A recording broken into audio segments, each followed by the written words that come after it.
ദീപക്കും ഷിഞ്ചിത മുസ്തഫയും സഞ്ചരിച്ച ബസ്സിൻ്റെ CCTV visuals പലരും കണ്ടു കാണും. എന്തായാലും കാണാത്തവരുടെ ശ്രദ്ധയ്ക്ക് വേണ്ടിയാണ് ഞാൻ ഇവിടെ ആയിട്ട് ഈ സൈഡിലായി കൊടുത്തേക്കാം. നിങ്ങളൊന്ന് കണ്ടു നോക്കും. എന്തായാലും ആ ബസ്സിൽ ഒരു വ്യക്തിക്ക് നിൽക്കാനും പോലും സ്ഥലമില്ല, സത്യമായ സ്ഥലമില്ല. ഡോറിൻ്റെ അടുത്ത് വരെ ആൾക്കാർ നിൽക്കുന്നതായിട്ടും ആ CCTV വിഷ്വൽ കാണിക്കുന്നുണ്ട്.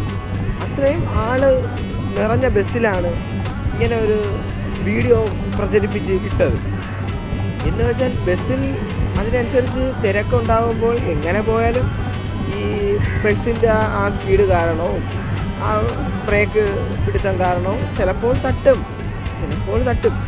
അത് ഇങ്ങനെ ഒരു ഇൻറ്റൻഷനിലാണ് തട്ടുന്നതെന്നും അല്ലെങ്കിൽ തന്നെ ഇത് വീഡിയോ ആക്കി ഇടേണ്ട കാര്യമില്ല. ഇങ്ങനെ നിങ്ങൾക്ക് തോന്നിയെങ്കിൽ നിങ്ങളത് വീഡിയോ ആയിട്ട് എടുക്കുക.